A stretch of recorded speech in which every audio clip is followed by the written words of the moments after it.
Human beings are intuitive creatures. That is to say that we have pre-theoretic ideas about a variety of topics that seem to give us some sort of special, immediate access to the truth. These intuitions can be clear or muddled, powerful or weak, specific or generic. Their subject matter ranges from the mundane to the profound, from issues of metaphysics and epistemology to matters of ethics and science. We often group them under that oh-so-nebulous notion that we collectively refer to as common sense. They generally resist calls for rational justification. If we can replace an intuition with a well-grounded argument, we tend to prefer to do so, and that, for the most part, dissolves the need for the intuition in the first place. As it turns out, very little works the way we intuitively think that it does. Human history has been a long process of disabusing ourselves of our intuitions by smashing them against the shores of reality and seeing how they hold up. As a rule, they don't hold up very well at all.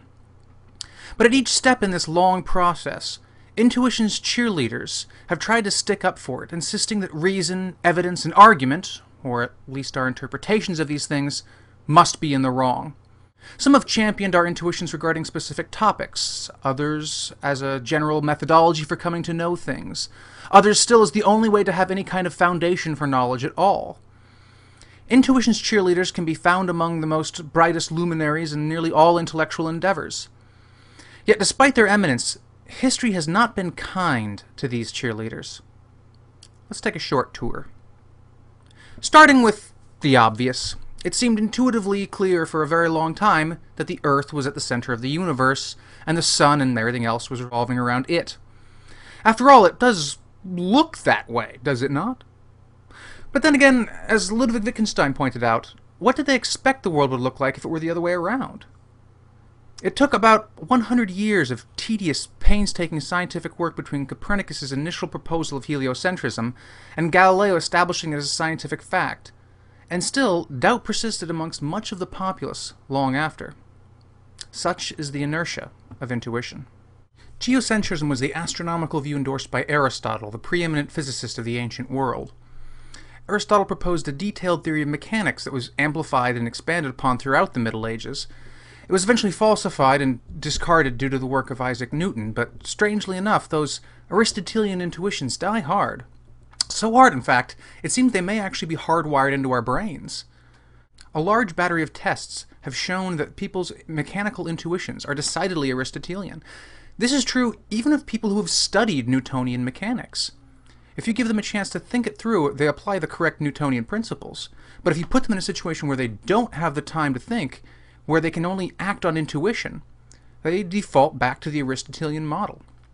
Despite 300 years of evidence, experiments, education, and applied mechanics, we can't seem to shake the ghost of Aristotle from our repertoire of intuitions. It's not just physics that's plagued by faulty intuitions formalized in ancient Greece. The geometry of Euclid, which is the same geometry that millions of primary school students are taught every year, falls prey to the same buggy, malfunctioning instincts. Euclid based his geometry on 5 axioms, principles that he took to require no rational justification, for they could not be rationally doubted. So certain were Euclid's axioms that René Descartes used them as an example of the kind of indubitability that he was seeking in his cogito argument.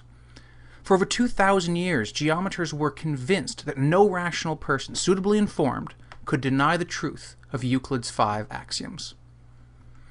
And as it turns out, they were wrong in more ways than one. Not only is it false that you can't rationally reject any of Euclid's 5 axioms, not only can you have a perfectly consistent geometry with only 4 of the 5 axioms, but in point of fact, the universe in which we live is actually more accurately described by such non-Euclidean geometries. That which was once believed to be rationally undeniable turned out to be just plain wrong. The non-Euclidean nature of our universe was just one consequence of Albert Einstein's theory of relativity, and it wasn't the only thing that greatly humbles our confidence in our ability to intuitively grasp the truth. In addition to overturning the Newtonian paradigm, which had physicists completely convinced that all of the major scientific questions had been solved and that the rest was just a matter of mopping up the details, Einstein also killed another intuitive sacred cow: simultaneity. Despite the very powerful intuition to the contrary, no 2 events separated by a non-zero distance ever occur at the same time. Events only occur at the same time relative to certain frames of reference. From other, equally legitimate frames of reference, event A happens before event B. And from other frames of reference still, event B happens before event A. Time, which was thought to be absolute for as long as humans have thought about it, turns out to be relative. Once again, we have to discard our intuitions in light of new discoveries. But the most counterintuitive field of 20th century science has to be quantum mechanics. There are so many bizarre, counterintuitive findings in this field that Richard Feynman, one of the most brilliant scientists of the last 100 years, famously stated that no one understands quantum mechanics. Quantum mechanics tells us that a photon is both a wave and a particle, that entangled particles can affect each other instantaneously, as in faster than the speed of light, from vast distances, and even that some particles can actually travel backwards in time. The Heisenberg uncertainty principle states that the act of measuring the precise location of a particle can eliminate any fact of the matter pertaining to its velocity, and the act of measuring its precise velocity can eliminate any fact of the matter pertaining to its position. In other words, under certain conditions, particles can exist, but not exist in a specific location. And they can move, but not move in a specific direction or at a specific speed. Yet despite being radically counterintuitive, the mathematical power of quantum mechanics allows us to make predictive measurements with such stunning accuracy. It's as if we were to measure the distance between San Francisco and New York City within the width of a single human hair. These bizarre effects are sometimes collectively referred to as quantum weirdness to capture how counterintuitive they are. This weirdness gives considerable credence to J.B.S. Haldane's claim that the universe is not only queerer than we suppose, but queerer than we can suppose.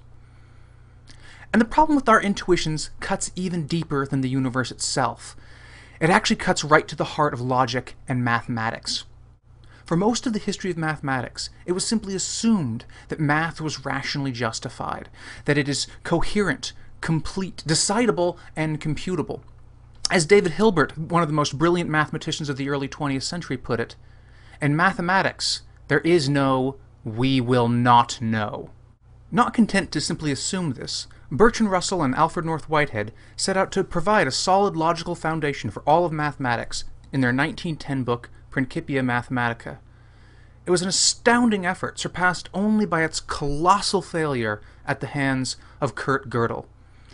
In 1931, Gödel published two proofs that established, with as much certainty as mathematics allows, that math itself is, by necessity, incomplete. In any arithmetic system, there must be truths that cannot be proved. No lesser a genius than Ludwig Wittgenstein himself simply refused to accept this. So intransigent were his intuitions on the matter that he stated, mathematics cannot be incomplete any more than a sense can be incomplete. Whatever I understand, I must completely understand. Suffice to say, not only was Wittgenstein wrong, he was proven wrong definitively. The magnitude of this outcome is hard to overstate. For nearly all of human intellectual history, mathematics was taken to be the paradigm of certainty, of rationality, and of truth itself. Now this rational foundation goes out the window. As Gödel later said, it was an amazing fact that our logical intuitions, i.e. intuitions concerning such notions as truth, concept, being, class, etc., are self-contradictory. If our intuitions about mathematical truth can't be trusted, then how are we to trust our intuitions about anything? I want to give a name to this consistent over-reliance on our intuitions. I want to call it the Kalam Cosmological Fallacy, in honor of the argument that most flagrantly falls prey to it today. In case you're not familiar with the Kalam Cosmological Argument, here's the modern version, popularized by the most vocal of intuition's cheerleaders in contemporary philosophy, William Lane Craig. Premise 1. Whatever begins to exist has a cause. Premise 2. The universe began to exist. Premise 3. Therefore, the universe has a cause. Conclusion 4. This cause is the God of classical theism and is a personal being because he chose to create the universe. I don't mean to challenge the premises directly, so much as I mean to undermine the justification for premise 1, and, to a lesser degree, premise 2. Craig's justification for premise 1 is simply to insist that our intuitions support it. Craig says that premise 1 is intuitively obvious, based on the metaphysical intuition that something cannot come into being from nothing. He even goes so far as to doubt that anyone could sincerely deny it, apparently oblivious to the fact that it was denied, or at least seriously questioned, by Pyrrho, Hume, and Schopenhauer, among others.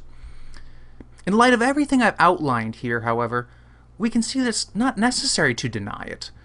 It's more than sufficient to simply point out that premises justified by appeal to intuition, no matter how strongly felt or difficult to deny, have an abysmal track record. Even if it is intuitively plausible that whatever begins to exist has a cause, is it so much more plausible than the idea that parallel lines never cross? Or that the Earth is standing still? Or that heavier objects fall faster than lighter objects? Or that two events can happen at the same time? Or that mathematics is rationally justified in its entirety? Several of the failures of intuition that we've already seen cast doubt on Craig's argument directly. Aristotle gave the first formulation of the cosmological argument, appealing to his intuitive physics that proved to be so faulty.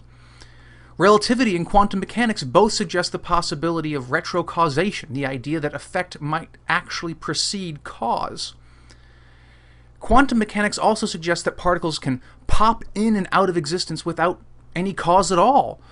According to quantum mechanics, it's possible, although highly unlikely, that a macro object, like a car, a whale, or even for that matter an entire universe, can simply pop into existence without any cause at all, simply as a result of the stochastic nature of the quanta. These suggestions are far from indisputable, and there's good reasons to doubt these results. But the principal reason Craig gives for doubting them, that they simply do not fit our intuitions, is not one of those good reasons. Indeed, this is a decidedly bad reason to reject ideas. Until we purge it from our psychology, it will be very hard to see the field clearly and evaluate our conclusions appropriately. That's why I want to call this move, this appeal to intuition as a strong, reliable justification for belief, the Kalam Cosmological Fallacy. This is not to say that intuitions are worthless, or that we should never trust them, or that they have no role to play at all in our investigations.